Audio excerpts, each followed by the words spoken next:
Welcome into this June 18 edition of PFT PM. This is one of those days that really tests the whole no days off dynamic. I've been on the road for most of the day. It is hot out there. I had to go up to Pittsburgh. Heart update. I still have one, and as far as I know, it works. I went up there for a diagnostic test, calcium scoring scan. It was something that was already planned before I thought I was having a heart attack during an episode of PFT Live. I didn't. I wore a heart monitor for 3 days. As far as I know, everything is fine. I haven't dropped dead yet. Maybe we'll have a viral moment over the next half hour or 40 minutes. We can only hope, some of you would say.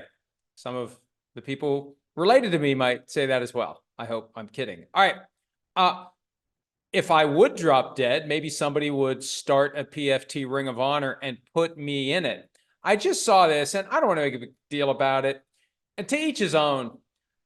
But for the Falcons to put Arthur Blank, the owner of the team, in the Ring of Honor, I guess the argument would be let the guy enjoy it while he's alive.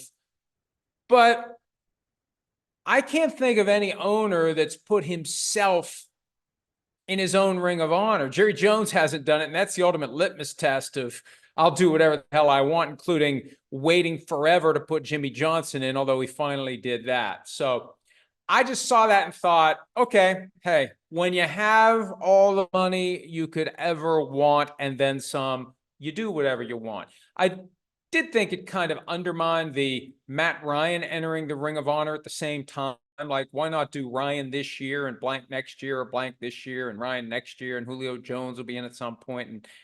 And we've been texting on the PFT writers thread. We can't think of any owner that put him or herself in the Hall of Fame, Ring of Honor, whatever the team calls it, during that person's lifetime. But again, you might as well enjoy it while you're still around to do so. So, in that spirit, I would like to announce today that I am putting myself in the PFT Ring of Honor. I am the inaugural member to the non-existent PFT Ring of Honor. Hooray for me. Okay. Hooray for the AP. They've made some changes to the Comeback Player of the Year award. And this isn't in response to the Damar Hamlin situation, where a lot of people thought he should have won it last year. He didn't. I had Baker Mayfield as number one on my ballot. Joe Flacco ended up winning it. There's never been any guidance for what Comeback Player of the Year means. So it can mean whatever you want it to mean.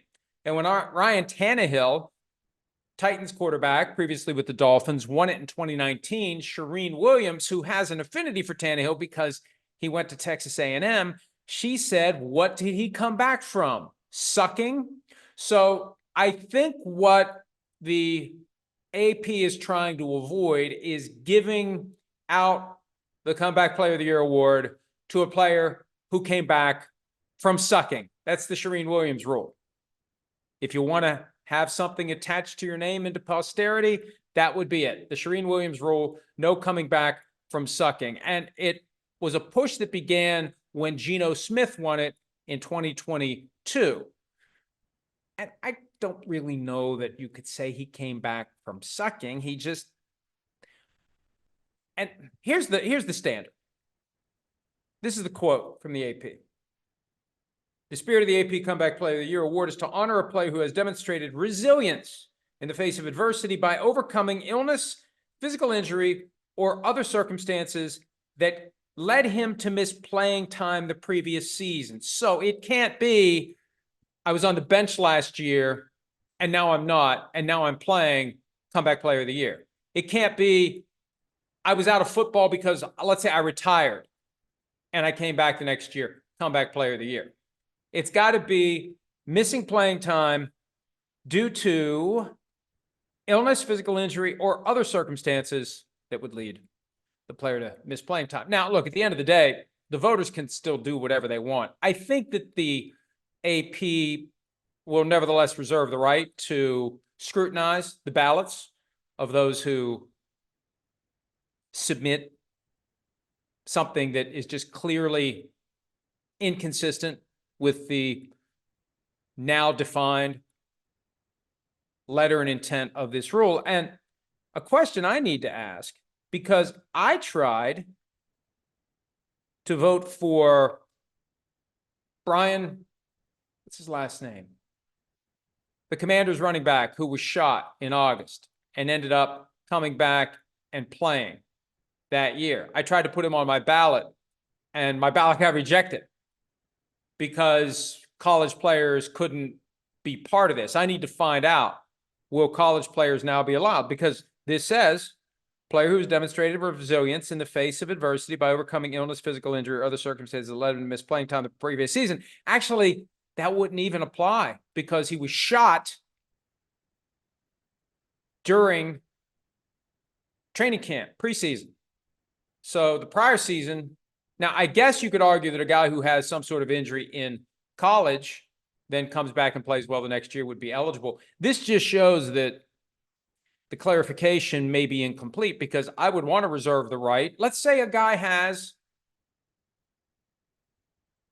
a Rod Woodson situation, torn ACL week 1, comes back and plays later in the year. The ruptured Achilles, if Aaron Rodgers had been able to come back last year and play well down the stretch, would that have been enough?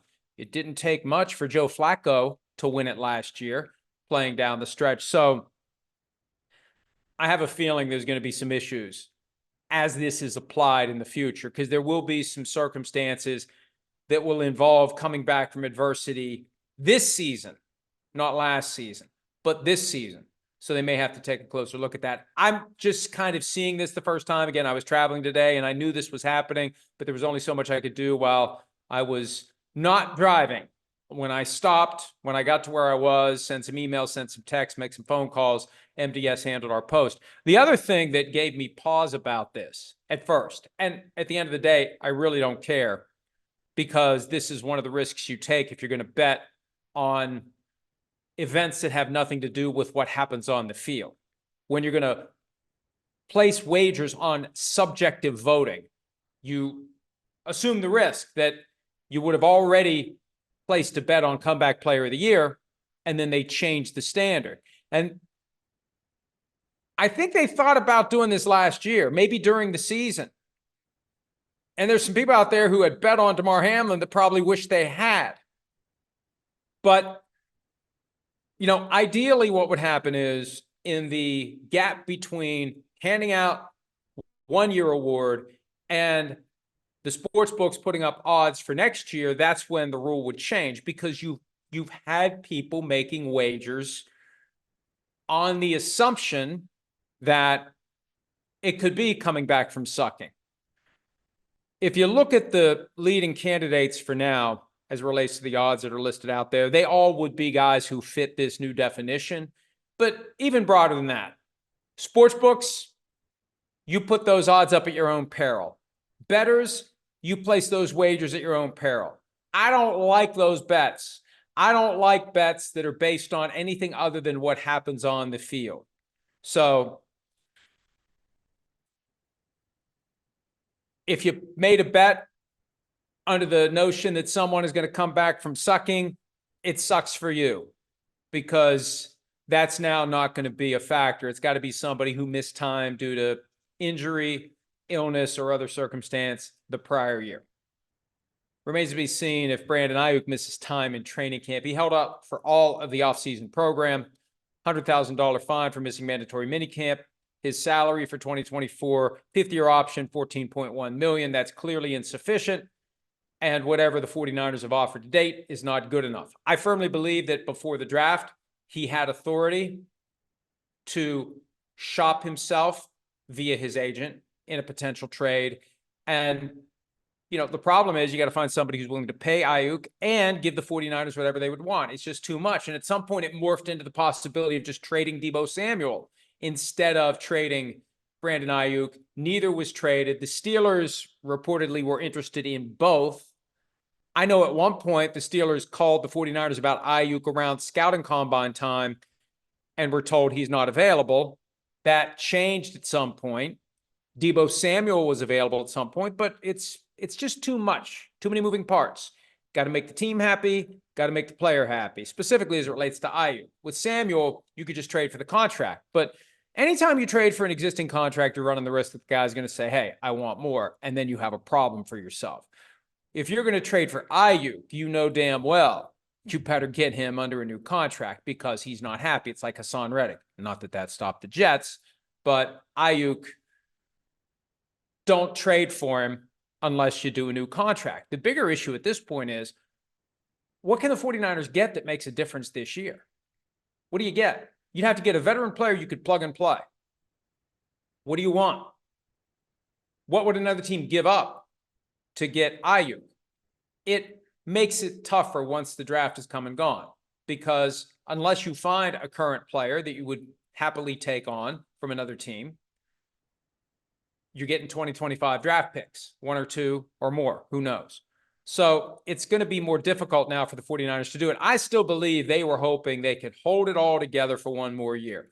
Aiyuk under his fifth-year option, Deebo Samuel at his cap number and the cap number to come next year. George Kittle, he has a restructuring that happened to reduce his cap number. Brock Purdy at $985,000. Talked about him yesterday, how the 49ers should be ready to sign him to a new contract between the end of the regular season and the start of the postseason. But set that aside for now. The issue is, can they hold Kittle, Aiyuk, Purdy, and Samuel together? Oh, and along the way, they took care of Christian McCaffrey, gave him more money, because I think at some point he was going to say, hey, what about me? What about me? Take care of me. So they've done that. What are they going to do with Aiyuk? Trent Williams looking for a new contract as well, reportedly. So I really do think the 49ers were hoping to hold the band together one more year and then figure it out. And it might have been next year. Who knows? Move on from Kittle, move on from Samuel, pay Brandon Aiyuk. The complication from yesterday was that Aiyuk, in a FaceTime conversation with his former Arizona State teammate, Jaden Daniels would later transfer to LSU after Aiyuk was drafted by the 49ers. Aiyuk told Daniels, the 49ers said they don't want me. And I really don't understand that, because I think they would love to have him for 14-1. I think he's referring to after this year. I would suspect the message he's gotten is, we want you at your fifth-year option, and then next year, who knows, tag and trade like we saw with L'Jarius Sneed, or not tag him at all and let him walk away like we saw with Christian Wilkins, and then the 49ers would get compensatory draft pick consideration in 2026. There's different ways they can do it, but if they've decided we're just not going to pay this guy $30 million a year, we'll hope Ricky Pearsall develops, we'll go find somebody else in the draft. This is where the rubber's going to meet the road as it relates to the receiver position. There's going to be a handful of guys who get paid top of the market. Then there's going to be the young guys who are getting paid rookie wage scale, cheap salary, $29 million for 4 years total from Malik Neighbors as a 6th overall pick in the draft. That's a steal for the Giants. And there's going to be the guys in the middle that want more than what the team's willing to pay. And they'll just say, hey, you know what? We're not going to give you that money. We're going to just go get a rookie or two, and we'll replace you that way. And one of the points Chris Sims made when we were talking about Aiyuk, as this all first came up, March, April timeframe, you look at Aiyuk highlights, he's wide open a lot. And that may be a product of great offense, great play calling, great teammates. Not that it takes no skill to run your route and get wide open, but it's easier when they're focused on Samuel, they're focused on Kittle, they're focused on McCaffrey. And the quarterback has time to get through his progressions because the offensive line is anchored by Trent Williams. So it could just be that the 49ers making that business decision, and that's what always happens. The fans get emotionally attached. The teams can't. They have to be able to rip the name off the back of the jersey. They have to regard that player as yet another piece in a giant football machine that eventually will be replaced for one reason or another. It's broken. It's too expensive. It chooses to exit the machine on its own. Whatever, it wants to be traded to a new machine, whatever it may be. Every piece in that machine is going to come out and a new piece is going to go in. So when do we remove the Brandon Aiyuk piece in San Francisco, and what do we do with it? That's why I've said this time and again, Bill Belichick had that distance with his players because he never wanted to make it harder on himself to say it's time to move on from this piece of the New England Patriots football machine. So we'll see. Look, it wasn't an accident that Aiyuk put that clip on TikTok. He's trying to agitate. He's trying to make something happen. He's trying to get somebody to trade for him, whether it's the Steelers, the Commanders, or whoever else. The Steelers have been linked to him for a while. He's talking to the Commanders quarterback about this and then putting it out on TikTok. So we'll see if somebody does it. But again, he's in the 5th year of his rookie contract. He could be franchise tagged next year and then maybe traded, long-term contract with the 49ers, or traded and somebody else gives him the contract he wants. Now he reportedly wants 30. Mike Silver, the San Francisco Chronicle, reported several weeks back the 49ers maxed out at 26. So we'll see where this goes. I've yet to be able to look at the various devices out there for getting updates on the Sunday ticket trial today. As of yesterday, what I found was the AP article that summarized portions of the Roger Goodell testimony and had that great quote from the Jerry Jones testimony where he throws a stray at the Cincinnati Bengals. And if you've watched me talk about this in the past, first of all, thank you. Second of all, you'll remember that I will say, hey, if the NFL's broadcast antitrust exemption ever goes away and the teams have to sell their rights individually, the Cowboys will get billions for theirs, and then there'll be the teams at the other end, and I don't want to name them because they know who they are. Well, Jerry named one of them. He said our TV rights would be worth far more than the Bengals. Well, the truth is his TV rights would be worth far more than anyone's. I think he specifically mentioned the Bengals because there's this history of acrimony between him and Mike Brown, the owner of the Bengals, over the failure of Brown to really do all he can to generate local revenue that isn't shared. Because there was a push and pull at one point in the past 15 years about revenue sharing, supplemental revenue sharing, basically evening it out anymore. Because what was happening was you've got the major revenues that are shared, the TV money. Then you've got the local revenues that aren't shared, and they were getting out of whack.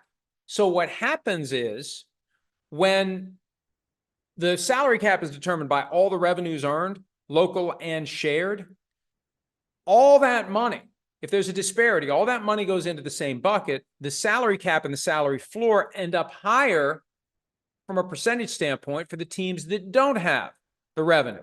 So their profit margin gets eaten into because their floor is higher, their cap is higher, their revenue is lower. Now, you haven't heard much about that recently, and I think one of the reasons is the TV money has gone up so much that who really cares about the disparities in local revenue? The TV money is what's driving this bus.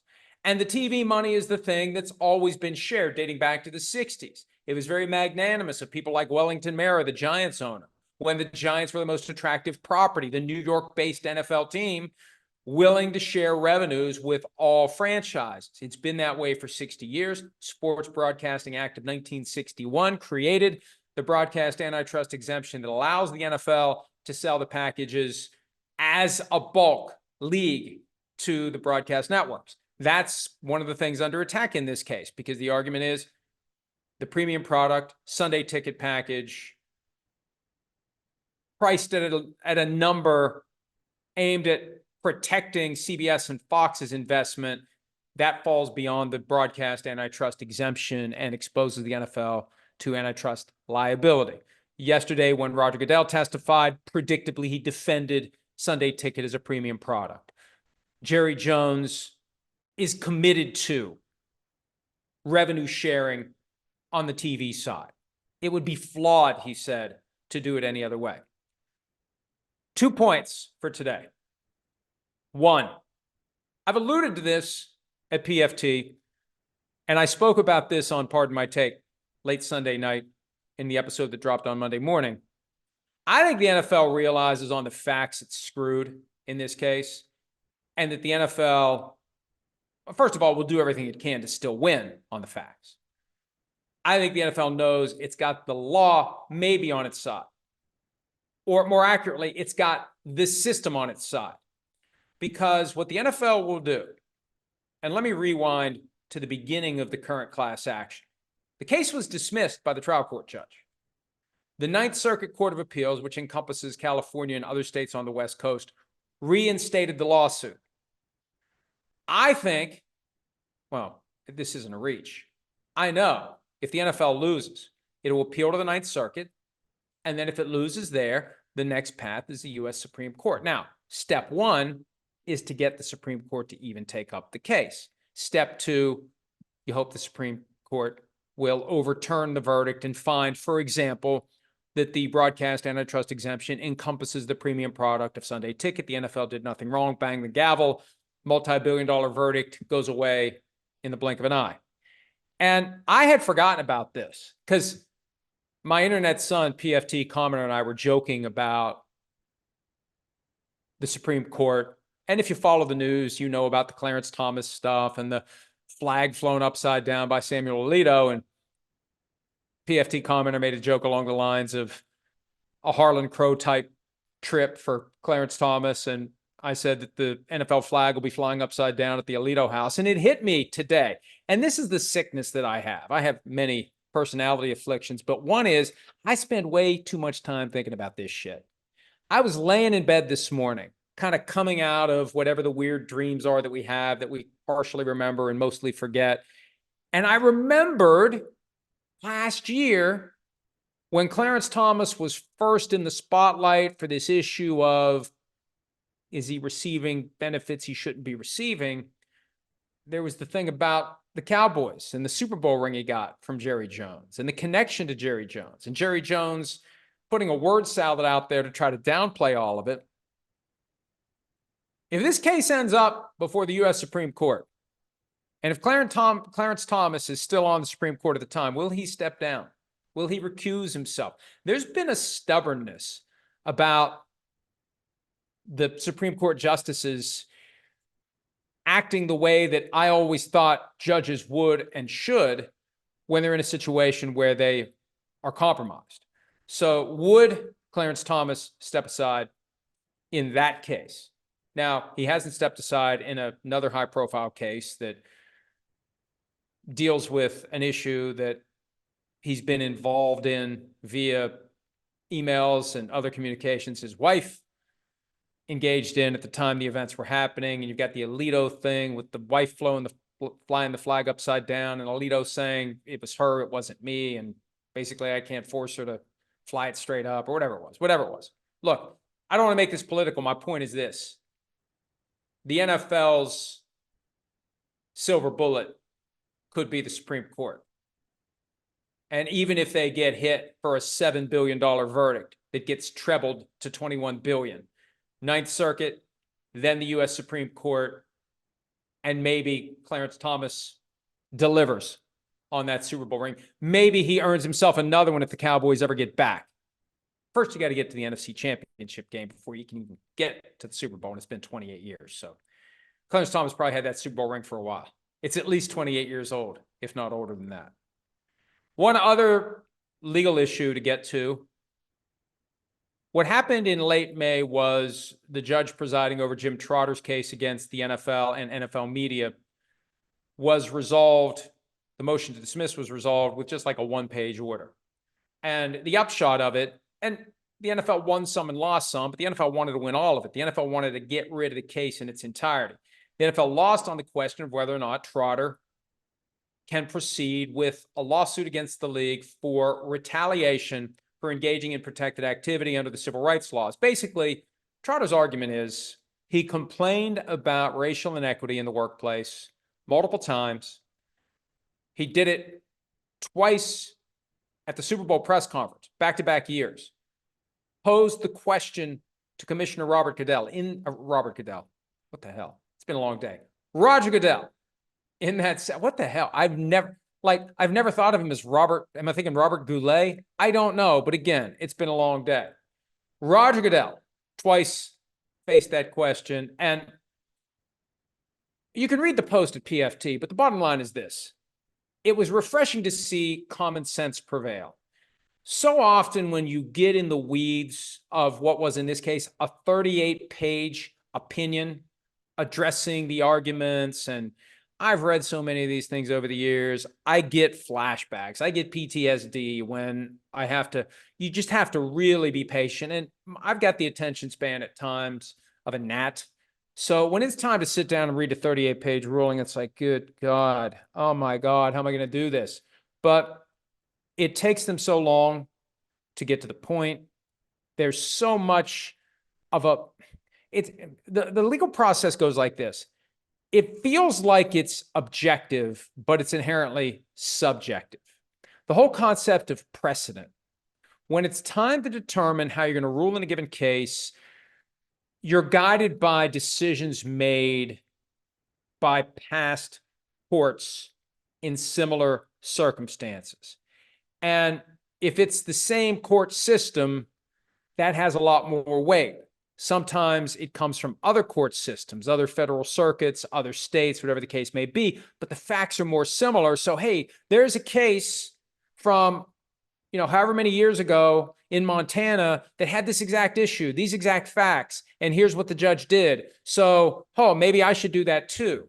That's what it all is. It's like you're faced with a maze and you're trying to figure out how to get out of the maze. So what you're doing is you're looking at examples of other mazes that have been solved in the past, and you're, this is a lot like this maze. I'll do the same thing. Oh, no, this is, and the lawyers are arguing, hey, look at this maze. And the others are saying, no, this is the maze you should follow. That's the best example I can come up with. And I just kind of pulled that out of my butt, frankly, pardon me.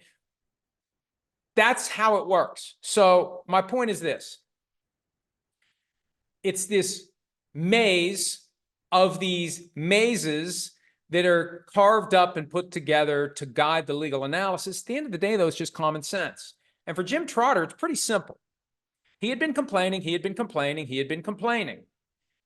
And before he confronted the commissioner, Robert Goodell, the second time at the Super Bowl press conference, they had told Trotter they wanted to extend his contract.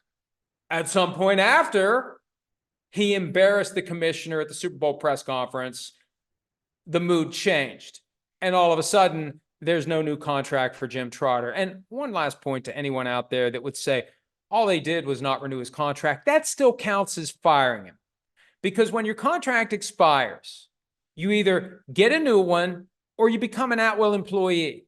And if the employer says, your contract's expiring and we're not going to employ you anymore, they're firing you. You've been fired when your contract expires. Because the expectation is without a contract, we're all at-will employees. So the NFL told him, no new contract and pack your stuff and go, which is what he did. And he sued. And look at how long it's taken just to get to this point. So now the case goes forward. There will be discovery. There will be deposition of the commissioner, deposition of others. And this is the challenge in any employment case, because they're never going to admit that someone ordered a code red. They'll never do it. And it's not perjury per se. I don't know. I always wrestled with this, because if you're saying the reason you gave is bullcrap and it's a pretext for discrimination, retaliation, or some other improper motive that you'll never admit to, is it really lying? At some level it is, but what happens is they lock into the story, and at times they engineer the story before the person's even fired. So the lie is institutional. The perjury is institutional. By the time you put your hand up and testify under oath, it's kind of like George Costanza's observation when Jerry's getting ready to take a polygraph test on the important question of whether he'd ever watched Melrose Place. It's not a lie if you believe it. By the time the people are testifying, everyone believes it, because that's the official version that the company has adopted. But it in and of itself is a lie. That's the argument that will be made by Jim Trotter, and it's been made in many other employment cases, because no one is ever going to get on the witness stand and say, yep, he was a troublemaker. We were really uncomfortable about all these questions he was asking about diversity and equity in the newsroom.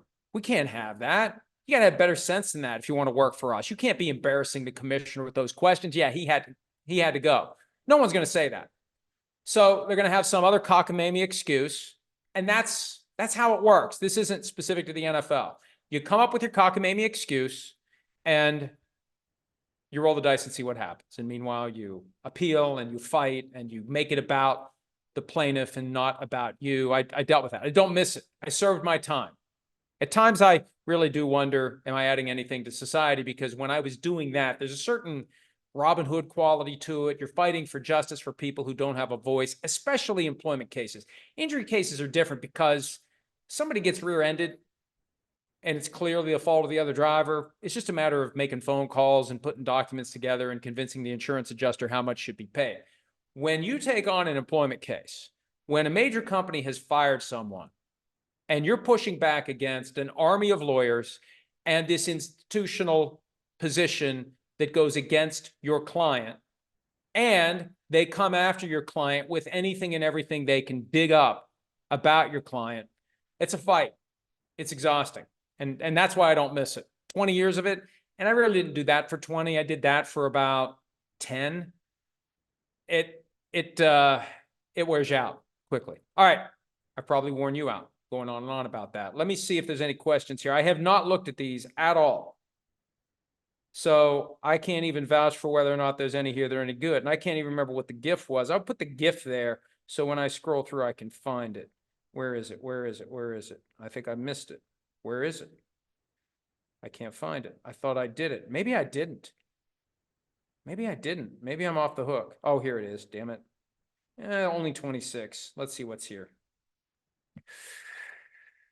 Will the new Hurricane Dave, will the new Ravens purple helmet make your collection? You know, some teams will send them to me, just the small one. I don't need the full size.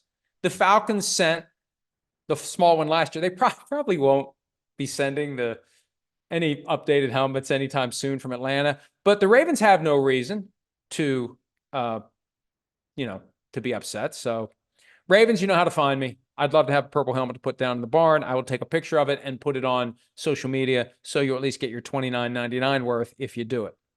Another one from Hurricane Dave. What kind of breed would you get if you decided to get a second dog? Probably like a Labradoodle or a Golden Doodle or something like that. The problem is our current dog, we believe, would not accept another dog. And I don't want to get into that type of situation where the dogs have to be kept apart, where one's the upstairs dog and the other is the downstairs dog. That's just not going to be good for anybody, even though I would love to have a second dog.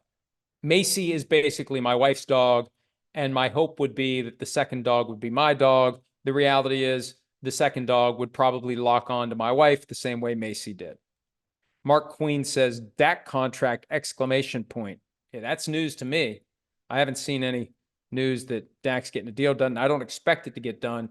I think that Jerry Jones is going to be stubborn, and I think Dak Prescott's going to be stubborn, and I think that Dak is going to play out this season, and then after the year, they'll either work out a deal before his current contract voids or he'll go see what's on the market. And from the Cowboys' perspective, I've said this before, I believe, they should want him to be tampered with. They should authorize him to talk to other teams before his contract voids, because once his contract voids, I think they're stuck with a $54 million salary cap as a starting point, cap hit as a starting point for 2025, because that's what's left on his last deal.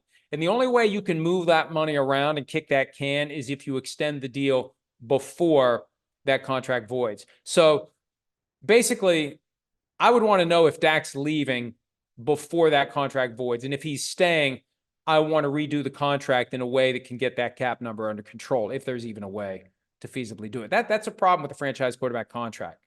You get low cap numbers early, but those dollars hit at some point. And at some point, every team that's had a franchise quarterback leave has had to take that punishment. Kirk Cousins, $28 million in Minnesota this year. Matt Ryan, the big cap number he left behind when they traded him. Drew Brees had a big cap number when he left the Saints. And Tom Brady, $35 million last year for the Tampa Bay Buccaneers. $35 million under the cap charged to a guy who wasn't there. That leads to the next question, retired referee. Does anyone actually want to watch Tom Brady call a football game? Well, somebody at Fox does, because they're paying him $37.5 million per year. This gets back to the age-old question of, does it really matter who's calling the games? Now, the argument would be, if you truly have a booth that exudes gravitas and high-level competence, and whatever game you put them on is necessarily a big game. I remember that vibe when I was a kid and there was no Sunday night game.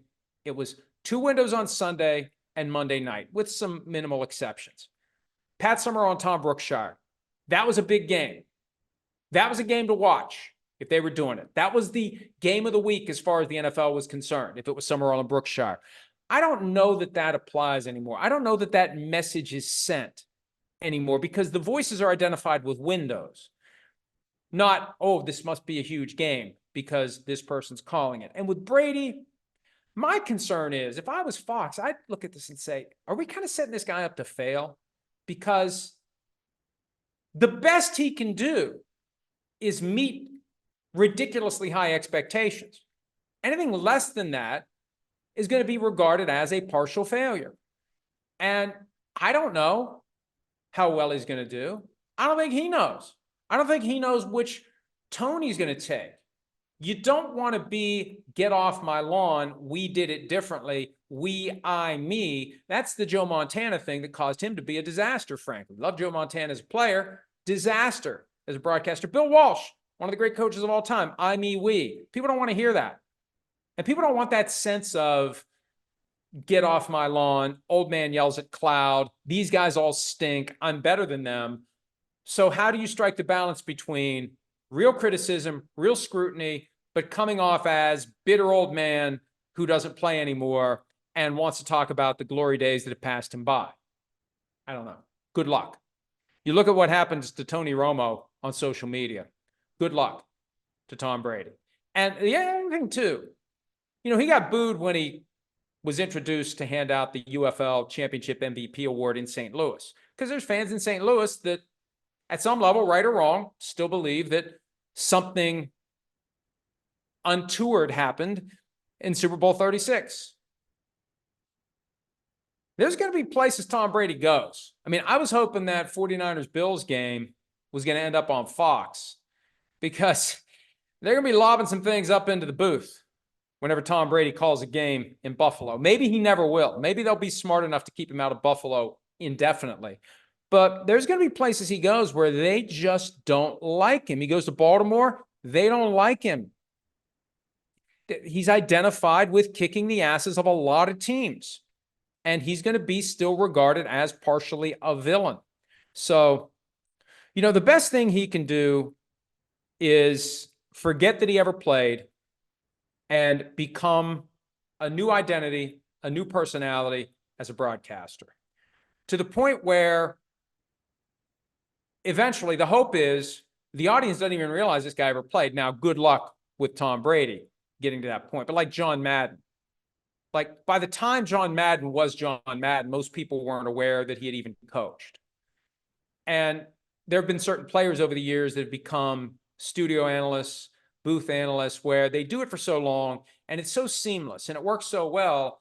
You get to the point where there's enough of the audience that has picked up the game that the player was playing before that chunk of the audience was even watching football. So they think of him not as a player, they think of him as a broadcaster. That's going to be the challenge for Tom Brady. It's not going to be easy. It's not going to be easy at all. Let's see what else we have here. This is Valleyman 12. Do you think the NFL would ever spin off NFL Network to avoid any conflicts of interest for the media operation? That's funny. That's a good one. No. I mean, at best, we're going to have ESPN, and that deal's been in the works forever. It was supposed to be announced in May. I think part of the problem is it's impossible to land the plane because the NFL is always saying, please, sir, may I have some more? And they're always scratching for a little extra. But that conflict is always there. I've said for years, just like SiriusXM NFL Radio, the NFL is licensed to Sirius. You should just license the name NFL Network to an independent operation. I just don't know how much money it can make. I think for the NFL, the best play, frankly, is shut it down altogether and sell the rights that the NFL retains to that handful of games to the highest bidder. I think they'll make more money by selling that package, the early Sunday morning European package and whatever other specialty games the NFL retains for NFL Network. There's a certain number that NFL Network has to have to be on the cable dial or YouTube TV or whatever it is to get the subscription fee they get. I suspect they'd make more money. And it looks like they're finally running it as a business, not as some vanity play, and we're going to shape the message with our own in-house reporters and shows, and if it costs us too much money, so be it. They want to make money off of this thing. The way to make money would be shut it down and sell the rights to the games to whoever, Netflix, YouTube, Amazon, whoever.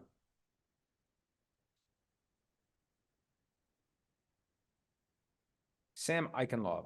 I need to get this wrapped up soon, but he wants to know, what is my bourbon of choice when I'm watching a game in the barn and or reviewing 400-page depositions?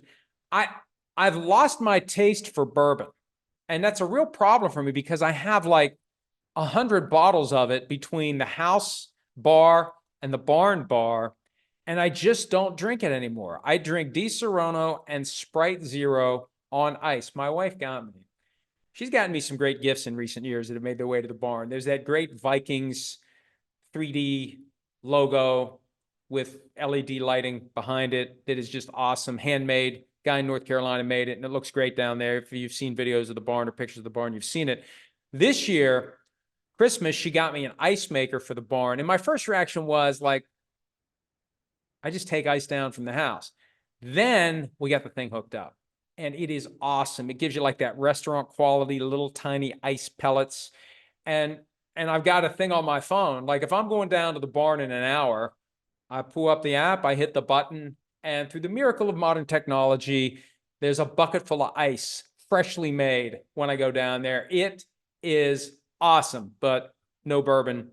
Di Serono and Sprite Zero, that's my current concoction. At some point, I'm sure my taste will change. Summertime, I'll have a little tequila sitting out on the patio on a hot day, but I don't know how long it's been. It's been like 4 or 5 months now. I just haven't had a taste for bourbon. So that's that. Manuel Villa. Are we sometimes too hard on NFL owners? It seems as though there are a number of things that can go wrong, even with competent ownership, or is it just as easy as hiring good football people and not throwing drinks at fans? I think that we're not hard enough on owners because owners have no real accountability. You can't fire an owner. Jed York said that several years ago. The only way to make them accountable is to shame them, is to make them hear your voice, is to make them understand they're doing something they shouldn't do, or run them off if they're that bad. But how often is that going to happen?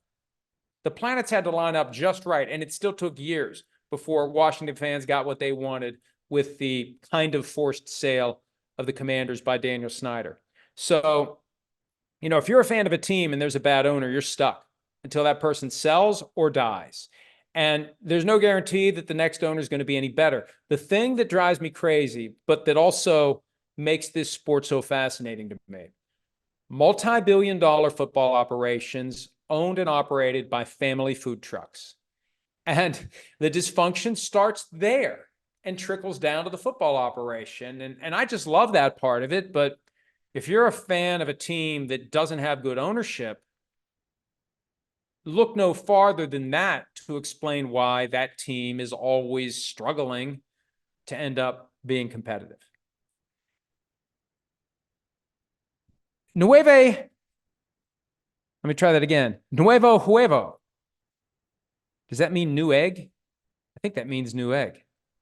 If the current Sunday ticket lawsuit results in lower prices, do you think there could be some unforeseen consequences? Do you think it's possible it would affect TV viewership enough that we'd see viewership shift to streaming in the long run? No, I think that if the NFL loses this and acts accordingly, what will happen is, and by act accordingly, I mean make changes to the business model to prevent future antitrust class actions making the same argument.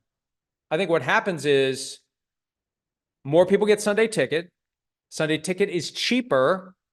There's greater flexibility to get single team, single week, single game, the way it should be. And at the end of the day, the NFL is still going to make its money. I think Sunday ticket becomes more valuable to whoever ends up purchasing the rights. And if CBS and Fox end up saying, well, we're not going to pay you the premium that you want for this package because you've undermined it with Sunday ticket, fine. We'll just charge more for Sunday ticket. We'll still have the CBS and Fox package, and there's great value in that marquee late afternoon game that alternates weekends, except for the 1 week when both teams, or when both networks, have a 4:25 p.m. Eastern game in addition to the final weekend of the regular season. Typically, it's one of them solely in that 4:25 window, which gets like 30 million viewers. So there's still great value in CBS or Fox packages. I think the NFL will find a way to make more money in the long run. I just think that the end result, and I haven't gotten any pushback yet from 345 Park Avenue, either directly or via NBC, which I think tells me I'm right about this. We all should be rooting for the NFL to lose because we're all better off as fans and consumers of the NFL product if they are forced to charge a lower price for Sunday ticket. And if we have true choice, they're saying on the witness stand at this trial that they're all about giving consumers choices. And that's just nonsense. They're not. You only get the choice if you're willing to pay the premium to get it. If you want to have true freedom of choice, any fan can buy at a reasonable price the ability to watch any game that fan wants to watch at any time. And there's no reason not to do that now in this world of streaming. It should be available. I want to watch Eagles Cowboys, even though I live in San Francisco and they're trying to give me 49ers Chargers. I can do it. And it's easy and it's cheap. And I think there's a way for the NFL to make a ton of money that way. I just think the NFL gets so set in its ways and it's fearful of change. It doesn't realize at the end of the day, they're still going to be making far more money than anyone ever expected the NFL would. Manuel Villa, I keep saying I need to wrap this up. I'm just going to take a couple more here. There's some good questions today, though. As a fan of Playmakers, I'm curious to know when we can expect Playmakers 2 to come out. Any topics you could tease with us that the first book might not have included? Well, Playmakers 1 was a result of 20 years of news and developments and trends in the NFL. So we're only 2 years into the life cycle that would lead to Playmakers 2. So I don't know if there's ever going to be a Playmakers 2. I will tell you this, though. Peel back the curtain. I met with my agent. I have an agent only for my writing endeavors because I've learned that in that industry, you can't get your foot in the door with a publishing house unless you have an agent. The agents basically act as the first wave of frog kissers in search of the princes that can be handed over to the editors who then buy the books or don't buy the books. But I had an agent for Playmakers, the original version. I have a different agent now because this agent specializes more in fiction, and that's been my focal point in recent years. But I was talking to him in May, and I was telling him the story of how Playmakers came to be. And actually what happened was, let me remember this correctly. So many people were saying this whole PFT thing that you've created and you've maintained, and it all starts in West Virginia, and you were a lawyer before. That's a hell of a story. You should write a book about how it all came to be. So I kept hearing that, and I kept hearing that. And I finally like, I don't want to do it. I really don't want to do it. I don't have the patience to do it. I like to write short little blurbs and move on to the next one, short little blurb, move on to the next one. Finally, I said, screw it. Let's do this. Let's try to do this.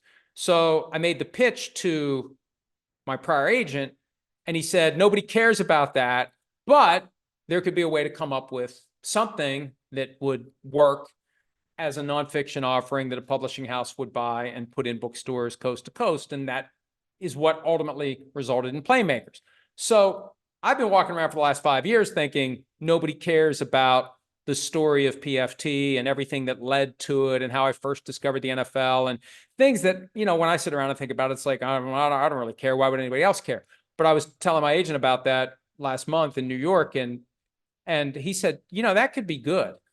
So I actually spent time the past few weeks putting together a proposal. Because what you do with a nonfiction effort, you write the proposal and the publishing house buys the proposal and then you write the book. With fiction, you got to write the book and then hope somebody thinks that it isn't a piece of crap and decides to publish it and sell it if you decide to go that route. So, long story bearable, there might be something coming at some point on how this whole thing came to be, although I'm still not sure that anyone would give a shit. But there might be something you could look at and say, I see that book, I don't give a shit, I'm not going to buy it. All right, one more, because it's important. Oyale Espresso. I have a feeling that's something dirty. I always worry when I read these Twitter handles, it's something absolutely filthy. Are you going to bid on your dad's old bar building? And people keep asking me about that. You know, the the building in my hometown of Wheeling, West Virginia, and the bar that my dad had is kind of loosely the basis of one of the main locations, A Father of Mine, available at Amazon for $3.99 for the ebook, $14.99 for the paperback. So that building, it's been around over 100 years. And the building's for sale. Well, the last time it sold, it sold for $3,000. Because if you own it, you got to keep it from being condemned, because it's an old hotel that hasn't had occupancy for like 40 years. My dad's bar was in the ground floor, and more recently it was like a gyros restaurant. So I like the idea of doing it. I love the idea of dumping a bunch of money into it, because I'm sure it would be a tax write-off at some point, or a tax shelter or something, and I could refurbish it and turn it into a bar again and not have illegal gambling in the back, but or in the front, as the case may be. But I'm probably not going to do it. I got too much going on, and I already have a viable business that has a model that has been profitable in recent years. There's no point at this time to say, let's roll the dice and let's spend a shitload of money on something that may end up being a gigantic money pit, even though it would have significant sentimental value. Let's wrap it up there. If I didn't get to one of your questions today, because it looks like there's some good ones I'm going to end up skipping over, just keep asking them and I'll see them, because I'm going to be doing this most weekdays, maybe every weekday between now and the return of PFT Live after the Summer Olympics, or just the Olympics. I think it's the Winter Olympics and the Olympics, not the Summer Olympics. I'm committing some sort of breach of Olympics etiquette by calling it the Summer Olympics. But regardless, we'll be back after the Summer Olympics. Stay tuned for another edition of PFT PM, most likely tomorrow and Thursday and Friday. It's going to get dicey in the coming week or so. I'll do it as often as I can. I got some other things I got to take care of. But if I'm here, I will do it. And hopefully you will watch it. And hopefully you'll check us out around the clock at profootballtalk.com. Have a great rest of your Tuesday. And we'll talk to you again on Wednesday. Hi, it's Mike Florio. Thanks for watching PFT on YouTube. Hit subscribe for the latest news and analysis from Pro Football Talk.